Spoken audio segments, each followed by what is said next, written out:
Tonight's guest is Bo Ryan, the author of this amazing book, The Brilliance in the Building, Effective Change in Urban Schools with the PLC at Work process. Bo is the principal of Anna Grace Academy of Arts, magnet school in Bloomfield, Connecticut. He is passionate about building and sustaining professional learning communities, and he has led two different schools to Model PLC international status. Bo started his career at John C. Clark Elementary School in Hartford, Connecticut, where he was recognized as the city's Teacher of the Year. During his time there, Bo created various before and after school programs for hundreds of students. Bo is like the Mr. Assist man in basketball. If you see any of his social media posts, he is always giving props and kudos to other authors, other educators. So we're going to do that for Bo tonight. So without further ado, let's welcome to a conversation with Brian, Bo Ryan.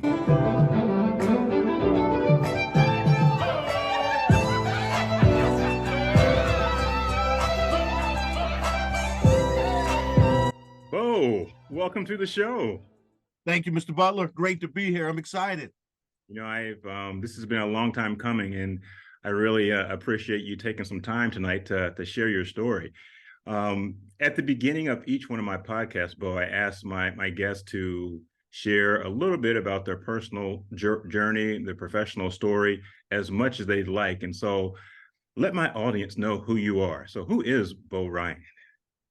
Well, this is great to talk about because my personal story really leads to my professional story.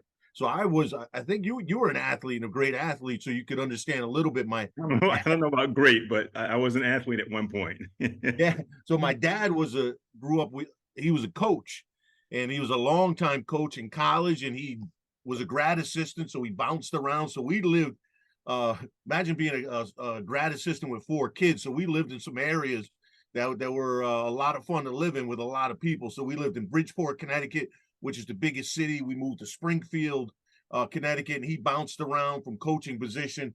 And then I think my brother and sister were older. I think they went to 15 different schools during their time because of, following the coaching profession. Sure. Then he was coaching Division II. His head coach ends up getting a job, and he kind of ran the program. And then they said, we're going to take someone else. So he had no job. So we ended up moving to Meriden, Connecticut, which is a little city outside of the biggest city in Connecticut, Hartford. Sure. And it was one of the greatest experiences of my life. If that didn't happen, and if I didn't grow up and do the things I did, I would not be able to be where I am today. I learned so much.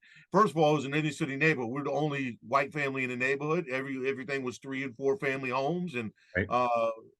I got into a lot of it. There was a lot of stuff going on, and I was involved in absolutely everything because my dad ended up getting a job, and he was not going to lose that job. So we never saw him. He plugged and he worked and he, Sure. coached. He coached high school football. But high school coaching is interesting because you coach the football, and that's a small piece. You do the laundry, you collect Everything. Yes. grades, you make sure that the rooms are clean because some schools don't have custodians doing the late night work. He Sure. did the wash, so he'd come home every night at 8 o'clock, 9 Wow. o'clock. Yeah. So I left a lot of time for you to kind of stray. Yeah. Yeah. Awesome. So then I go to middle school, and my mother had to help me out. So I was getting in a lot of trouble in the neighborhood. There was a lot of things you could do. I was involved in sports, but it was really I was involved in the neighborhood and things that were available to us in Right. 5th and 6th grade. She, who just passed January 6th, changed my life.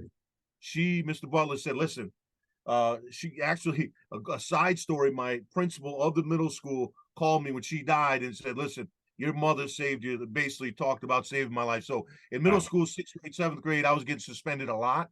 There was kids in my neighborhood getting suspended a lot. And we were in a lot of trouble, and we were doing things in the neighborhood you probably shouldn't be doing at that age.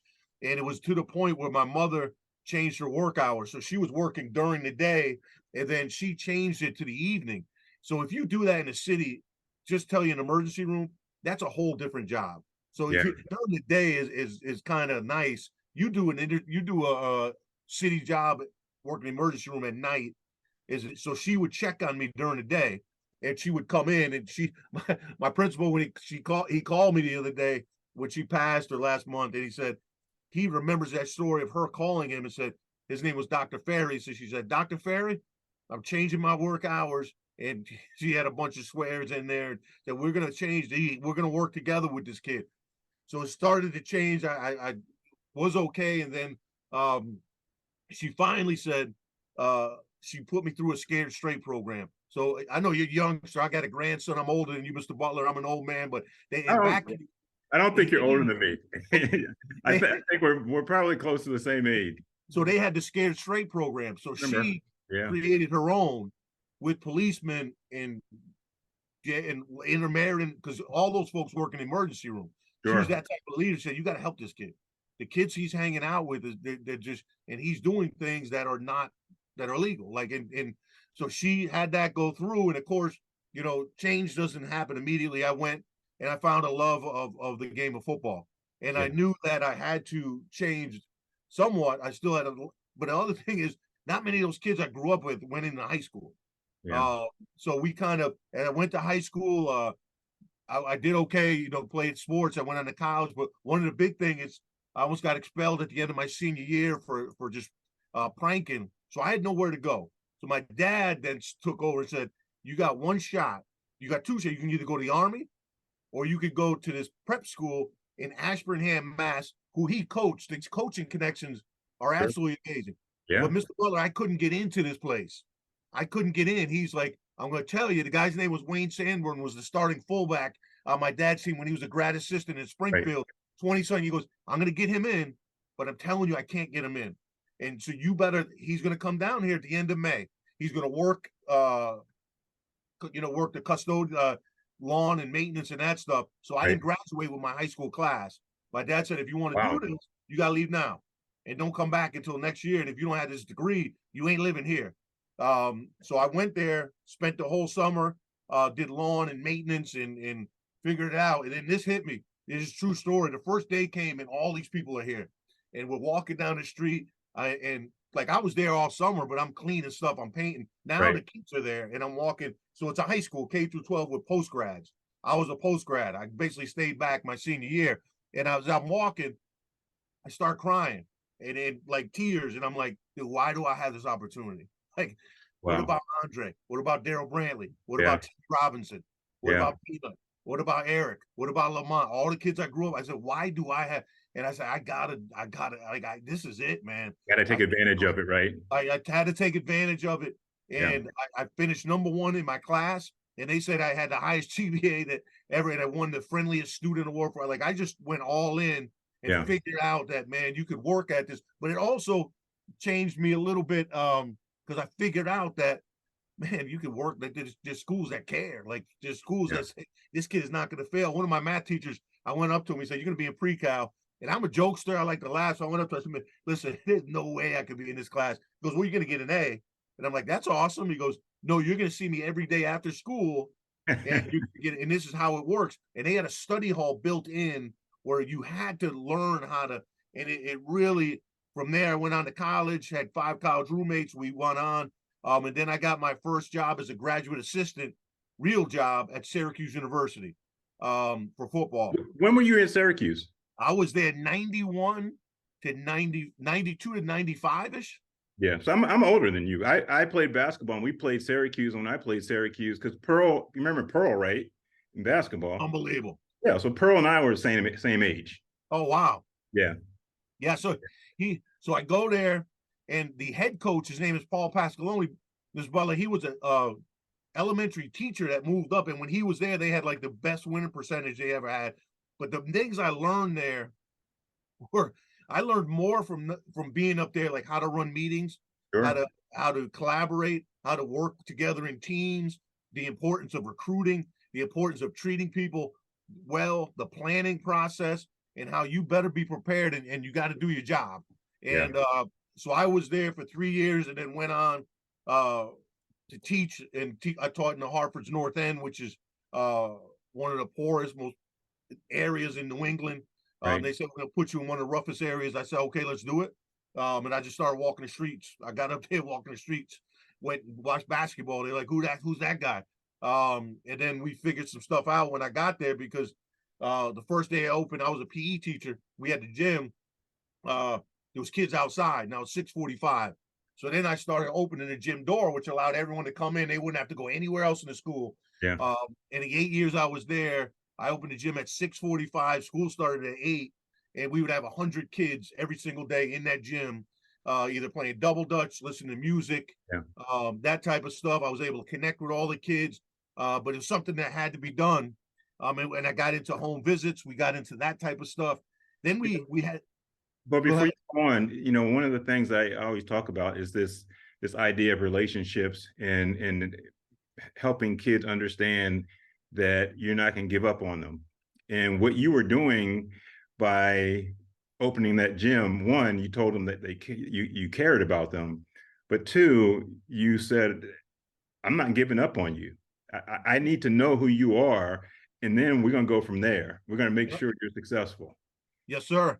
And then that was to my next story is, so then they have, elementary is my first real, but I'm older than most new teachers because I had the Syracuse experience. Right. I worked at a special ed school, which our kids were all, so I had some experience before I got this first job. Then they had like 8 to 10 kids who were getting suspended all the time, and they were not coming to school, but they had a strength. And I know your new book is talking about strengths. Their strength was they could play basketball. Yeah. And their strength was that they could commit to the team. And I watched them play in the summer. I said, listen, if that kid can commit to the team, he can commit to the classroom. Yeah. So I coached. I said, I'm going to start a basketball team. Now, Hartford, we had like 50 elementary schools. So you had all these elementaries grade, even elementary grades 4 through 6. Right. So we created a team, and we started off. Now, Mr. Butler, the first game. Hold on, Bo. Stop calling me Mr. Butler. All right. It's Brian. Brian. Although I'm older than you, I'm not that old.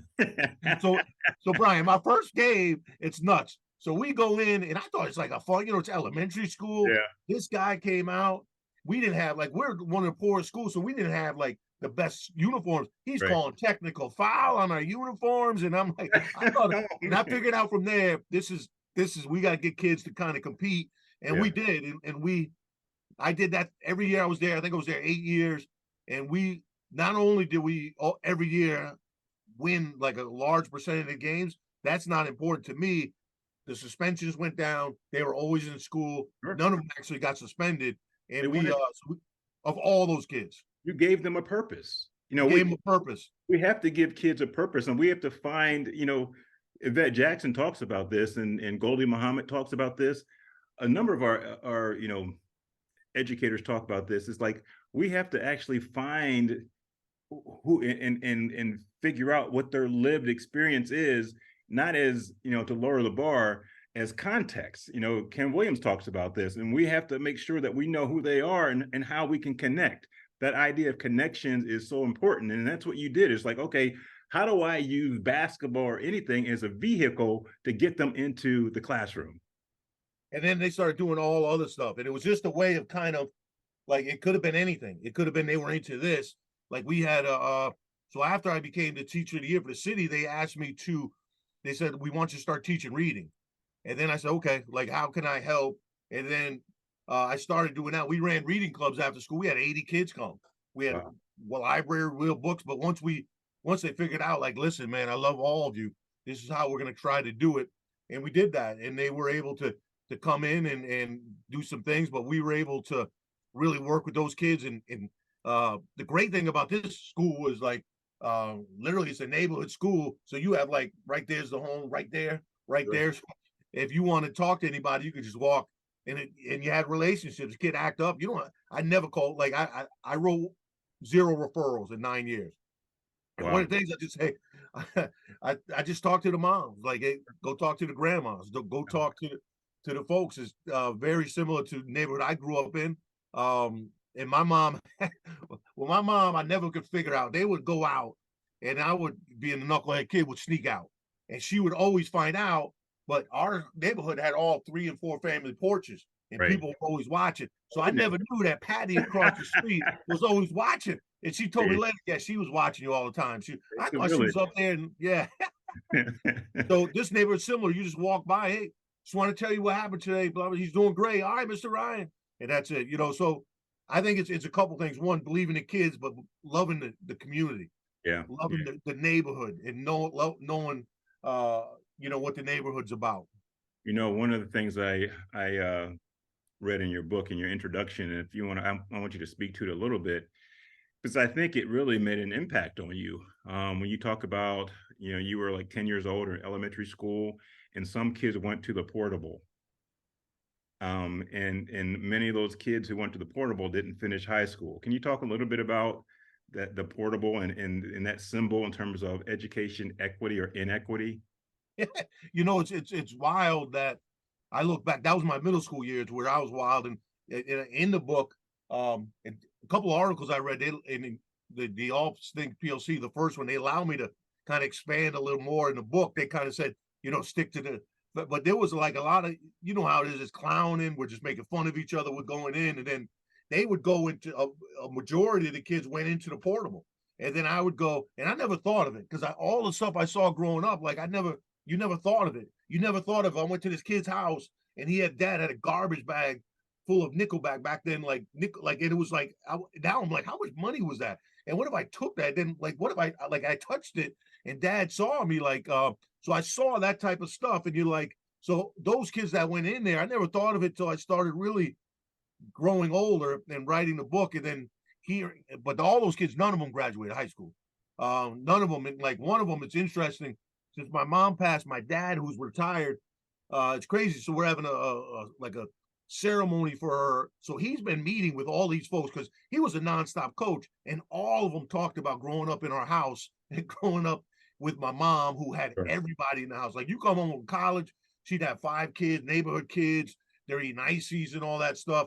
Yeah. But the kids that went into that portable, none of them graduated high school. But make my story about my dad meeting these kids, one of the kids, his name was Peanut. He went, he was with me 9th grade. I didn't see him 25 years later. He hasn't seen him since he was 8. So right now, 30 years. And he came and said, heard about Miss Ryan, but he was in and out of, prisons and jails. And so it's just really like, man, they're just housing people in that. Those kids, they have, like Mike Batos, and I know you, Brian, talk about it too. If you're not on grade level and you're not getting grade level, they're not even have access to the school. We're not talking about access to grade level stuff. But think about the message you send to kids. You're already telling them that you're other.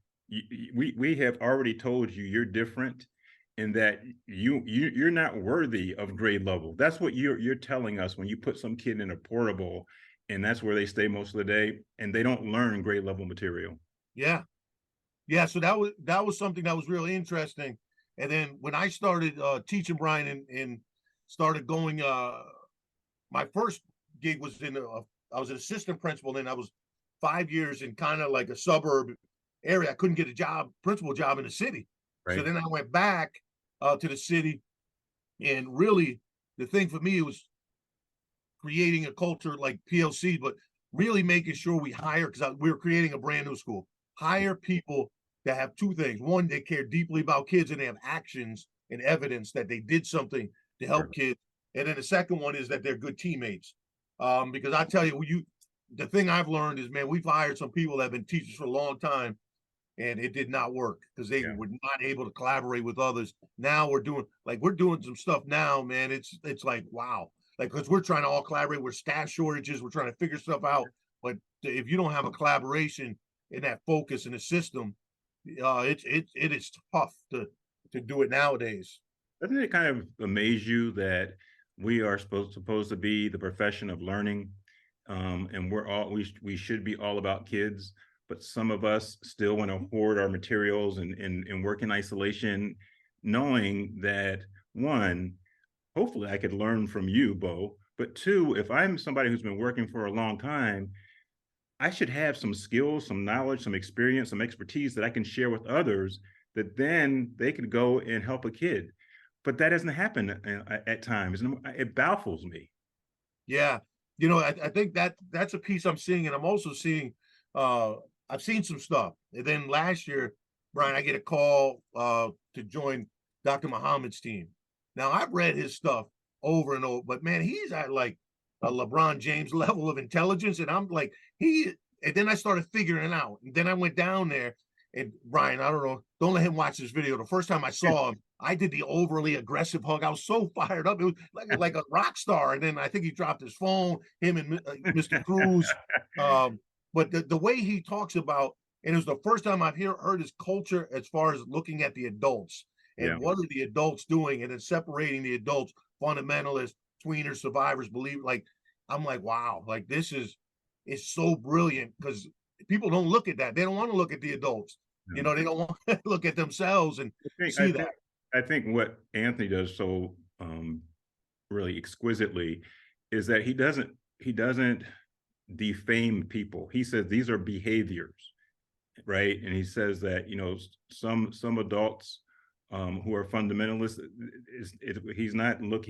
who you know, hold on to fundamentalist behaviors and want to hold on to the status quo. He lays it out very, very succinctly, but he also gives ways of helping people change, right? And actually, you do the same thing in your book. In your book, you talk about, and when they talk about, you know, those skills that Luis and Anthony talk about in their book, Time for Change, those skills that we can help leaders really learn to help move people forward. You talk about that in your book. You talk about the why, you know, making sure that we give evidence, we look at the research, and we share why we're moving into this new way of doing business. We make sure that we address the how, which you do in your book, because people resist change because they don't know how to do it. You know, they are, you know, they've taught this way for so long, and then we have so many initiatives that come along in our profession that a lot of times it's not their fault. We say, we're going to do this, and we're like, ho, I don't know how to do that. So there's logical resistance. And they say that's logical resistance. If we don't give people the proper time, training, support, and tools to do what we're asking them to do, then they're going to resist. And then that area of trust. I mean, are we transparent leaders? Are we, I always say, am I the lead mistake maker? Am I allowing teachers and staff members to feel comfortable with making mistakes and embracing this growth mindset, and also dispersing leadership? I don't always have to lead from the front, because there are so many people who have more skills and knowledge in my building than I do. I say, you take the lead, I will give you that support. And so those three things you do and you talk about in your book. And that final piece, when we talk about illogical resistance, is when you do all those things and support all those people with the why, the how, and the who, and they still resist, then they say, okay, now we're going to have to, as positional leaders, we're going to have to say, you have to do this, and we're going to monitor you until you do it without us monitoring you. And I think, you know, it seems very simple the way Anthony laid it out in his first book, Transforming School Culture, but it's not easy, because it takes courage from leaders to be able to really model what they want from staff, and that's not always the case. Yes. So yeah, you know, it's interesting, just all the stuff you said, because you go through that like in schools, especially in the PLC, when you have collaborative teams, you may have new people come in, and you have to, it's always a nonstop. You have to coach the teachers, but also the teams. Yeah, exactly. So let's take a look at your book, because I think, you know, when it came out and I started reading it, and it's in my background, and, you know, I gotta show you what book I got right here, right in my book. There you go. These are my notes. So we are book twins, but, you know, I sticky noted it, because as soon as I got it, you know, last year, I read it, and I did a lot of sticky notes, and I wanted to make sure that I did you justice. But, you know, let's go through a little bit of the book, and then we can just kind of jump into different topics. But one of the things that you talk about in your book is this idea of, you know, urban, and I like that you define urban in your book, because, you know, Becky DeFore used to say, the dearly departed Becky DeFore used to say, clarity precedes competence. And so you wanted to make sure that everybody knew what urban was in your book, and you had, different levels of urban, like, and I think that was important. But I think the first chapter, when you really, I think, start to talk about, how you're going to make sure that you make this work for all kids, right? And you say you want to make sure you create this culture of care, where all educators truly care deeply about students. And you talk about this idea of, collaborative discussions about race and equity and mission driven, and strengthening mindsets, all those things that are really important in this idea of culture of care. And I just want to just kind of, jump to an aside. If anybody has not seen Bo's Twitter feed, you need to go, because it's all about positivity. It's all about focusing on students. Some of the things that you talk about in your, and I saw on your Twitter feed, Bo, was this: in your community or your school sponsored, haircuts and braids. Talk a little bit about that, because that really is powerful in terms of this idea of culture of care, but you're expanding it to really have this 360-degree view and support of students and families. Yeah, so a couple of things. One is the urban piece. When I was going, like, this was my first book, and I was going through a lot of. They wanted more. First of all, the solution tree is amazing. Like, I wasn't a great, like, to able to help me write a book is amazing. And part of the focus they wanted was, well, we got to know more about what's going on in urban schools. I said, no. I said, it's tough. And I'm telling you, it's a different world. We need to find solutions and give it to them and help these folks. They don't want to keep hearing all this. So that was one of the biggest pieces that I had. Then the title, here's an interesting story. So I've had guys like throughout that have been helpful. You, Bill Ferreter, guys who've been helpful to me. Chris Jacobs. I talked to Ken Williams today, and he said to tell you what's up. Hey, so so Ken Williams, the next guy. So they gave me a title, and then I have his text. Him and I text, because I'll throw him questions. I get a text, one of those texts where you can hear they just speak. Yeah. And he's like, he loves doing those. He went on about and he's swearing, the brilliance in the building. That's the title. I don't care what they say. You go back. And he's like, and then he talking about a lot of stuff. But man, he is, because we bought his book middle school. We used it, and then we used his. It's fantastic. So the culture of care for me, it's interesting. I believe in really treating all kids with great respect and love and kindness. And I owe people. And we talked about earlier, and this is different for me. And I don't know people that you bring in, but Brian, I'm telling you, man, I like, why did I have this chance? Why did I go to prep school and have the chance to go to Ashburnham, Mass, or have a father? I was lucky I had two parents. Nobody else in the neighborhood had two parents in the home. And I was able to see all this stuff and had that opportunity. So I believed in a culture of care, which means that part that I try to, and I created anchor statements for all. One of the things I talked about is we're caring about kids, but it's also, what are the actions we're taking? Because it's easy to say, oh, I love Junior over there. I love Jalen. I love Kaylon. Well, what are you doing?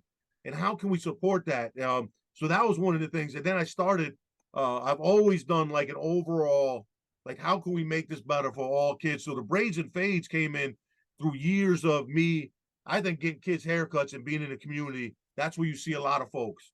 Yeah. And you get to see a lot of people, and if you know that they're in the barbershop, you can go there.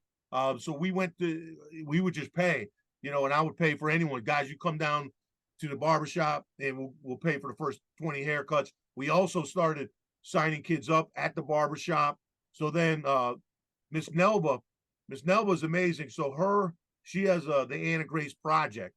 Our school is named Anna Grace. Anna Grace was shot in Newtown. So Miss Nelba is the mom and is one of the most incredible individuals I've ever met. So Really? our school, so I met her. So I'm on Twitter, and I'm just goofing. I got my grandson. We're just taking pictures. Anyone come on down, we'll pay for the first 10 haircuts. She sees that, and she has tons of followers. I'm just some guy from Maryland. She has like all these followers. And next thing you know, bam, bam, she goes, "What about the girls?" I said, "Oh, they would love to get their braids." She goes, "All right, we're gonna call this braids and fades." I got 5,000 right now that people donated in a span of like that. That is amazing. Which all, so with all those years before, I paid out of pocket for haircuts. Wow. So now we have kids, and it's funny because Ken Williams, actually, we talked about this, and then I've done some Marzano work, and then I see where it all aligns. Like, we're trying to get these kids to come to school and keep everything that they need so they can focus on learning. Learning is required. So if because I went to the barbershop, Brian, because I know, man, if you didn't have a haircut, like, you're gonna get clowned on, and you would have, that was the reality of going. And so we wanted kids to feel better. We created the braids and fades. It's funny, while we're doing a community tour right now. So we're doing today we went to the shop. It's AA Hair Studio, where kids can come and sign up to get their hair done. So we were there. Then we went to Mofongo, which is a Puerto Rican restaurant in the city. And then we went to Boys, Girls, and Girls Club, and went exactly to Bucky Jones, who was a former great athlete, his brother. Tomorrow we're going to the barber shop. So if they want to come in, they can sign up. We're going to Dunn's River, greatest Jamaican place of all time, with the greatest food of all time, jerk pork. And then the next place is Parkville Market, which is in. So we're going to all these spots. Wednesday, Thursday, Friday, we're doing all home visits, bringing backpacks, meeting with families, giving hugs. But that's a piece. The other piece, which I think is important, growing up with kids with, we're creating, I met with some ladies from UConn, and we're trying to create a support program for kids with family in prison. So, and we're talking about how we can do that in a way where we're not, so we're in the discussions. I met with her a couple of weeks ago. The next piece we're doing is, and we actually have a grandparent. If you're a grandparent and you're raising your kid and you're raising grandkids, like me and my wife are doing, it's a tough deal. But how can we support you? So we call it Grandparents United. If I'm a single grandma and I'm raising kids. And then the last thing we did is we created a college leadership program. I put for Black and Hispanic kids, and then they told me after 3 years now, with the new ways of, so we got the same kids, but we just call it college leadership program. And we get those kids that are going to college that can come whenever they can.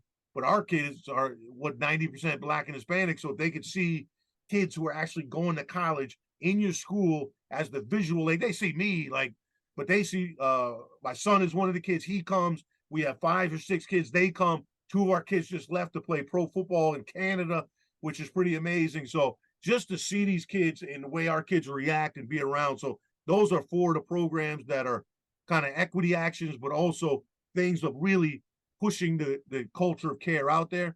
I use social media also to kind of get to the community so they can see, like, you may never ever see the people who work in the cab.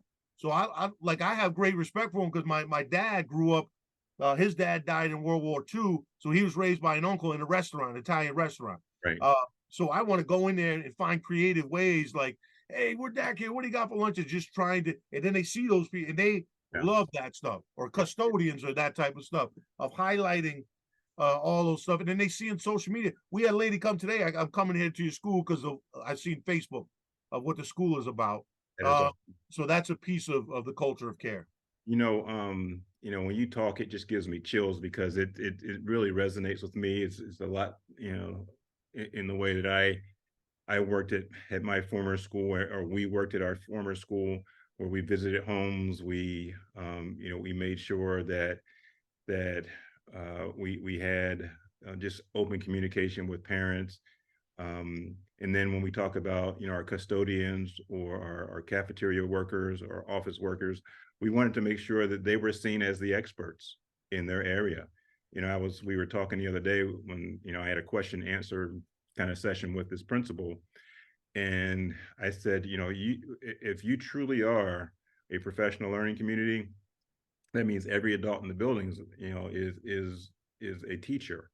And the way we modeled this as an admin team or a principal team is that we would go and ask our custodians to teach us how to run every single piece of equipment, because we wanted to make sure that they were seeing as teachers, and That's awesome.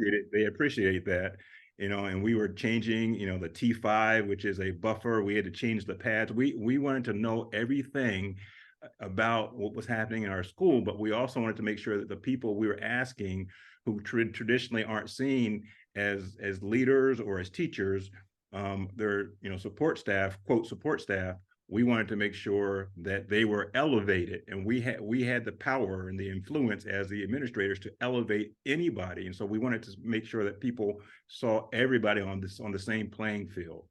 And I think that's, when you talk about, the cafeteria workers or whoever, they are vitally important to the success of our school. Yeah, one of the things I put for my anchor statement for culture care is that we care enough about students to take action on every practice and policy that has an impact on student learning and equity. Staff must treat students and others with great respect. And, I think that's important. And then we talk about having conversations on race and equity. But one of the things I think is important, if you don't have a PLC and you're not focused on collaboration, it's hard to have those discussions because you've never had collaborative discussions. You're working in silos and you're not, but if if you're used to collaborating, I think it's you can have some of those talks, and really we try to guide and take action on how those can work. Like Ken Williams will read a section of his book and really have discussions on that. But part of his book too is we have we call a learning block process of planning a block of time, assessing, meeting the data teams. He talks about that as an equity driver, so we use that too. Sometimes they think it's something outside of student learning, which I think when I love Ken's just straightforward approach, because when we talk about equity, basically what he's saying is, let's get rid of the pie in the sky stuff. What is happening in your classroom, on your teams, that is ensuring that this kid is learning? Are you identifying essential skills, essential standards? That's when he talks about, the bar. The bar is the essential standard. Everybody has to have access to that bar, and we need to push them to and through that bar. And so that's equity, right? And so equity is making sure that all kids have access to grade level essential skills. Equity is when you talk about a systematic process of intervening and extending. Is it systematic?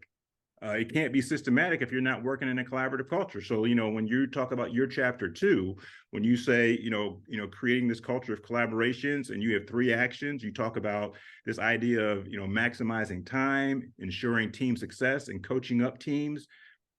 That's equity, because we need to make sure that those things are in place for us to have this culture of collaboration, because if not, then we're working in isolation, and we can't meet all kids' needs if we're working in isolation. Yes. Yeah, that was beautiful. And so I think that's really, your book just lays it out. In chapter 3, you talk about, creating this culture of learning and using systematic and results-driven, process called learning blocks. And you said that.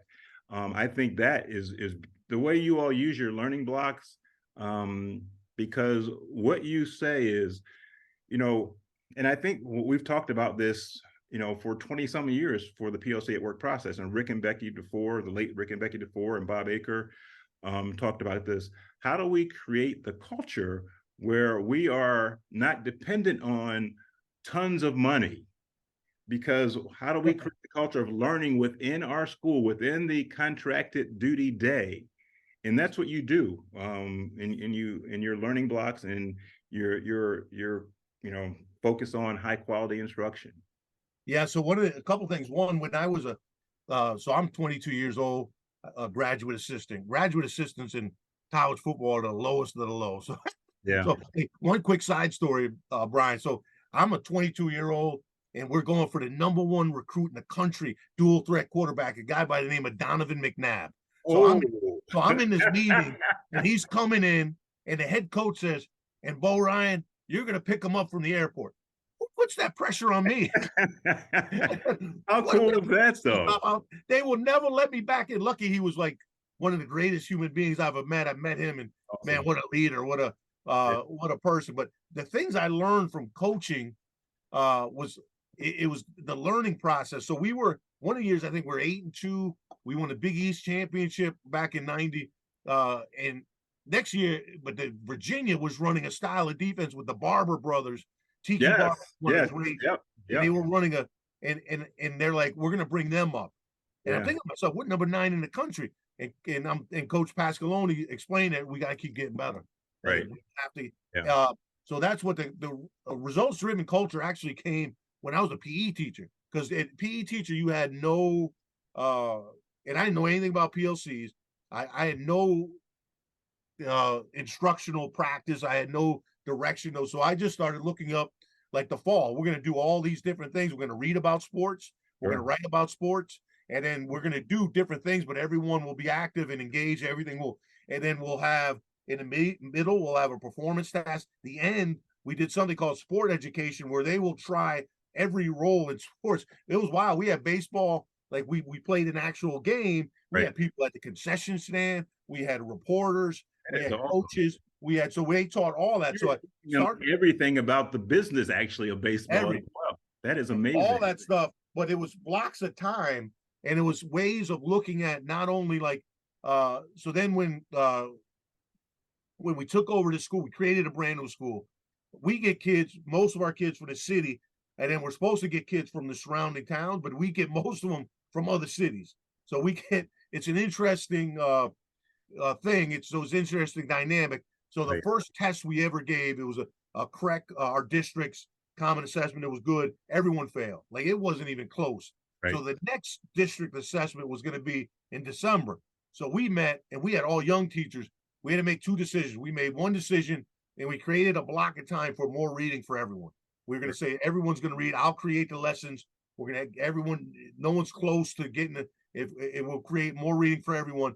And then we're going to give a mid assessment and see where kids are and make adjustments before the last one. So we started figuring that stuff out. Like when I was a principal in the Cromwell, which is somewhat suburban, it was it was 3 through 5. We could go a little longer, but these kids all failed. Like it wasn't anyone close, so we needed to check them more. Then I started getting into like the learning block process of really looking at blocks of time. So you could be ELA, I could be math, but it don't matter. Like we're going to look at blocks of time. It don't matter what the curriculum is. We're going to give a pre-assessment, see where we are, but it also lays out what the collaborative team is doing. So anytime we gave an assessment, we always talked about a flex time to make sure those kids immediately were reviewed, immediately time and support. And then we also had college prep where all the teachers place kids based on need in different classes, which Brian, we had to change, and I could get that in a little while based on staff shortages, and our teachers do an amazing job. But the results-driven culture, the learning block is really not allowing kids to fail. And it also aligns to, in the last chapter, I talk about that as great PD, because the old PD standards are aligned to exactly that, and the new ones too, of just cycles of coaching and instruction. So that was a big piece in that, not letting kids fail, making sure teams work together. The other piece that it helped us with is they would break down the standards into proficiency scales, and then we post those in rooms, and then everyone has the same stuff. And then you talk about, in the book I talk about, then you got teacher clarity, feedback, student assessment, and all those things going on, formative assessment in all the classrooms. Everything that's needed to ensure that phrase all means all. Yes. You know, on Bob Aker and I wrote a blog a couple of years ago, and it was entitled something like, "On this teacher team, all has to mean all or nobody wins." And so we wrote this blog and we started to talk about this teacher team and all the things that teacher team did and how they shared, practices, how they videotaped lessons and came to the, team meeting and shared and looked at the videotape together and how they gave feedback and how, everybody was transparent. And halfway through the blog, you realize that we weren't talking about a teacher team. We were talking about a basketball team and a basketball team of coaches, assistant coaches and head coaches, and how they work together. And when you talk about sports and you talk about coaching, I think that that our experience in sports and coaching truly gives us a leg up, because it truly is the example of the PLC at work process in action. Think about, a practice. You're constantly giving feedback. You are flexibly grouping, students or players. Some players may need a little additional time and support in an area, so they get small group instruction. And so, being on a team and being a coach is just the epitome of the PLC at work process. Yeah, Brian, it's crazy. When I was at Syracuse, Ed Ogeron was one of my mentors. Now, Ed Ogeron went on to lead LSU to the national championship as their head coach. And I learned, and it was interesting in the interview. First of all, he was one of the greatest on-field coaches I've ever seen in the history.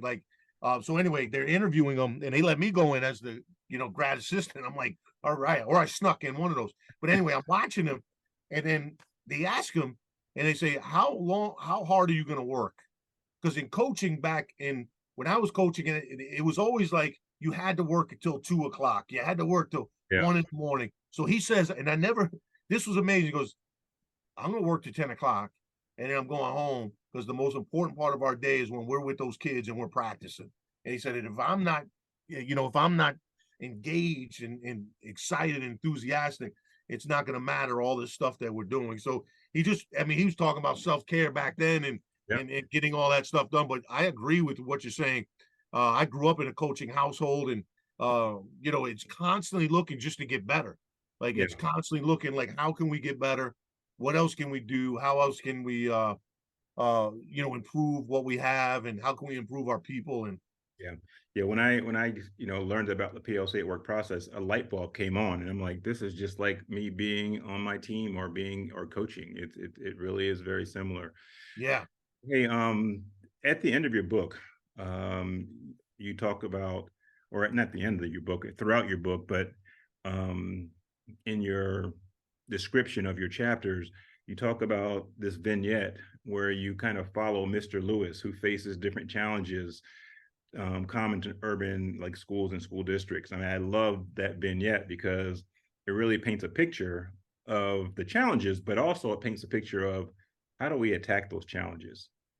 Yes. It's interesting. So I was able to work with a school in Kentucky, and it was in an urban school, and go down there.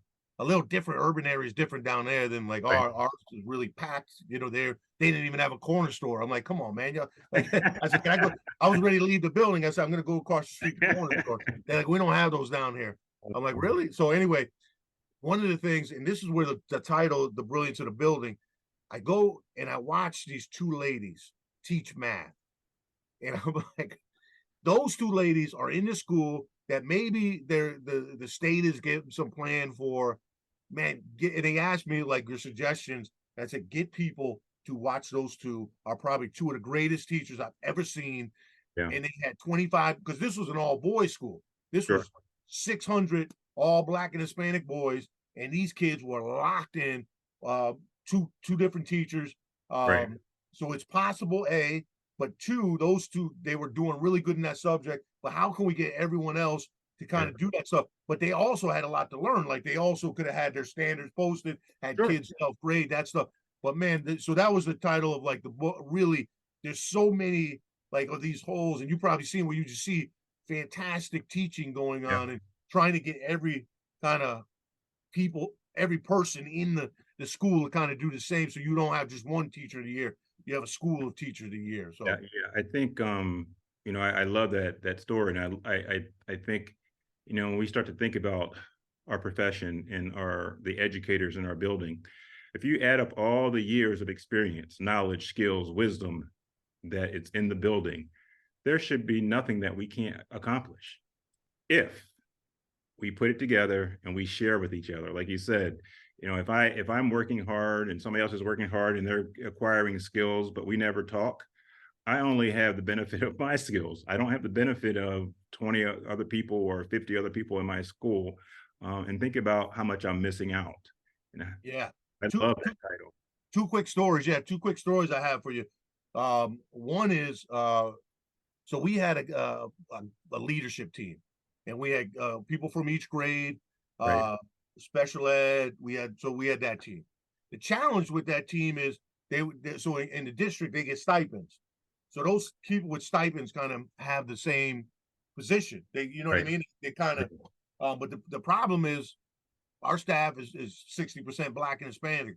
So some of those people weren't represented on this team, but Yeah. the team leaders were. So we have that team, and we call them the instructional team. Right. And really, and then once we started getting, our school just became our HRS school. So we also with PLC, but anyway, we said that team will run HRS number 2, ensure effective instruction in every class. So then we created what we call the guided coalition, which became a person from every single aspect of the school, a para, someone from the office, Yeah. one teacher, someone from the union, someone. So we have now this group, someone from the family engagement, where you have everyone. And so it's a little different than we're working on. So we have them really focus on HR level 1 culture, which is same as PLC and that type of stuff. So we really looked at that. That was a really big piece we did and to be able to sit with 2 teams. You don't have to spend a lot. That's the other thing I try to get by in the book is you don't have to spend a ton of time. And I learned that in coaching. We're going to have this question. This is what we're trying to solve. Guys, what do you think? Well, we think, okay, great. But what do you think? And so we try to do a lot of that. The second big thing to show you the power of PLCs is we were struggling. Right now, there's no subs in Connecticut. Like, unless you're like in the nice schools and those schools that are I think it's flowers out in front and stuff. Yeah, I think Huh? it's that way all around the country. I think it's just hard to find subs now. Yeah. So there's no subs, but we have a position called an associate instructor, which are kids with degrees that we bring in as support. So we work with them on teaching. But what the problem came that we had like during this college prep block, people were going, and then if teachers were absent, those kids would go back to class and basically have a sub for the class and then a sub for that college prep block. So we're really trying to figure out, because there was no bodies. So what we did was my assistant principal and dean met with the teachers, and they said, for now on, college prep, everyone's going back to where they need to go. So if the kids are ELA, unless they're SPED, MLL, or where they have to go for those, everyone else will go back they'll go to ELA if they need ELA. And if the intervention is there, they'll go into class. If not, you will be the intervention. So it became where we use every single body and gave our kids the best chance, and teachers all did it. Sometimes there's question, well, what about the union? Well, we're not violating a contract at all. Well, everyone was on board, but it was a way of, I think, and we're actually next year having it just one block because of staff shortage. So it's the same. Instead of 30 minutes here, 30, it's going to be one block. And it's funny because Dr. Kramer's new book says that, have one block. So we're gonna do that, but it's a way of teams, like you said, collaborating and working together to solve a problem. And right now, this is a problem I don't think is going to go away. So we're able to make sure that we're able to give everyone more time and support, and also, get the good tier 1 instruction. It's funny, when I interviewed for the RTI position, Mike Mato said, listen, the stuff we're doing is that for like the school that has, you're doing it in a school that doesn't have any, and you're figuring out a way to do it. A quick story about that guy, man. So I go work in Kentucky, and they say you can go to the Kentucky RTI. Mike Matos will be there. So I'm coming around. It's a true story. I haven't seen him in a year. And I walk around the corner. He sees me. He goes nuts, grabs me, says, hey, are you coming in? I'm like, yeah, this is the guy who's leading our organization, man. He says, go in there. And he goes, I know someone. He goes, don't worry about nothing. Go in there. And now it's packed. This place is mobbed. And I see Bill Fair. I'm like a kid, I'm like all fired up. He introduces me in front of all the 700. He said, we got Bo Ryan back there. I'm like, this guy, man, he's unbelievable. Bo, I think you got me all fired up, Brian. I love it. It's awesome. I think you're going to realize that, and you will. All of us, Mike, Anthony, Luis, Sharon Kramer, Bill Ferreter, we're practitioners. That's what we didn't start off, being on stage, right? And so that's where we are. some of us, Mike and Anthony have become huge stars, Ken, but they don't. The thing about them is, they don't read their press clippings because they know who they are. It's not about, being popular or being famous or whatever. It's about making sure that we continue to, support the legacy of Rick and Becky DeFore and Bob Aker, who is still with us, and do the right things on behalf of kids. And that's why we got into this profession. And that's where your passion comes from. Your passion doesn't come from Mike Matos or Anthony Muhammad or Sharon Kramer or me. Your passion comes from your life experience, and it just exudes through this screen because that's who you are. And that's why you're so good at what you do. And that's why you wrote a book, because your story, in terms of urban schools, hasn't been told through the PLC at work process ever. And you wrote the first book through, that process. Oh, thank you. So you're making my day. You're not going to make me cry, Brian. But one thing I can tell you, I had a great meeting with a couple folks from Solution Tree, because another thing, when I went out to that thing, there wasn't a lot of, there was a lot of white folks, and I wanted to, how can we expand? So I talked to, and the challenge of urban school, man, I'm kind of boring. So I wrote this, I'm able to put this stuff, but during the day, you can't, a lot of urban schools, you can't get out of the building. And then say if Brian Butler's in charge of this urban school in Hartford, Connecticut, and you go to that PD, then when are you going to, how are you going to train others? How are you going to get that info? You know what I mean? It's not as easy. So the book, and it's funny, Miss Watley, man, she reminds me of my mom, and which is the biggest compliment. So I wrote this other book, and and she's like, and I wrote the whole book and sent it to her. So I meet with her, and she's like, "You want me to be nice to you, or you want me to hit you straight?" I said, "Hit me straight." She goes, "This ain't working." And I'm like, "All right, great." And she goes, "I want you to write something about urban schools, but I want you to make it the way I see. You wrote something once about the documents that I post on Twitter that we're creating." Yeah. And she was like, "I want that stuff." And she said, and Solution Tree may not like it because they can go in and, but she said, do that and make sure the focus is on the solutions. And man, she was fantastic. So the reason for this book is, I want to help these folks that they can, and that's all it is. I'm actually, and here's fun. Any money I get from the book, I'm spending on kids in my school. So I get the money we're buying, it's not like we get a ton, but that money's being spent on kids in my school for raffles in the CAF. But this stuff, I wanted them to be able to see, the templates are all done and what it looks like with the learning block. So I met with Solution Tree and I said, can we have a night class? Say if we had 5 hours, or say we had 4 of them that aligned to one visit, and we did it. So they're investigating that now. So wow. Urban principal can come, or urban leader can come at 6 to 7. We can go through a chapter and I could walk them through it. And then we could come back. Imagine if you had someone from St. Louis, someone from Hartford, Connecticut, and then we formed a collaborative team. Yeah, think about the sharing that you're going to. Yeah, all the sharing, the collective evidence. How are they doing it? Because when I was at Cromwell, it was a little different. We were able, when I'm in school now, it may be different than your school, but to put some of these stuff together, and you're learning from everyone. So it would be our PLC, but I'd be able to go through the book and walk them through it.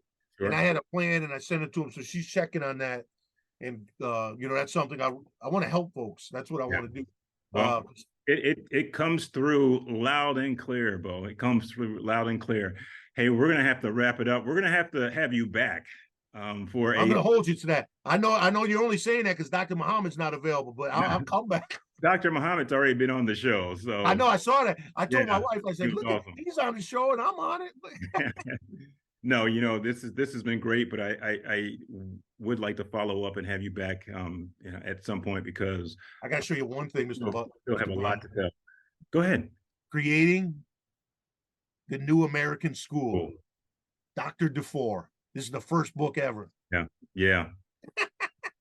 Quite a legacy he left, and it will live on forever.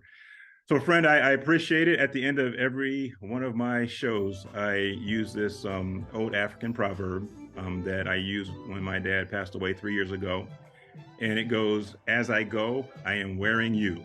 And all that means is that all the people who have, I've met along the way and I've taken something from positively or negatively, sometimes negatively, I turned it into something positive, but the people who have been really positive and who have influenced me and who I've learned from, I wear them. And I wear hundreds of people now. And today, after this conversation, I'm wearing Bo Ryan. Awesome. So I truly appreciate you coming on and, sharing your story, writing this book. It really is going to be something that changes the trajectory of not just one or two kids' lives, but hundreds of, lives and generations. So thank you, friend. You made my day. Can I get a picture of you? Oh, yeah. Please do. We will have this on sometime this week on my YouTube channel and on Spotify, so everybody can, soak in the wisdom of Bo Ryan and truly make their lives and the lives of their students a little better. Thank you. Good luck with your next book. I can't wait to read that one. Yeah, it's coming out soon. October 15th, if all still goes well. So I appreciate it. Have a great start to the school year, and we'll talk to you very soon. Thank you, sir. You do a great job with this stuff. I appreciate you. Thank you, Bo. Thank you. All right, bye-bye. Subscribe to A Conversation with Brian on my YouTube channel and Spotify.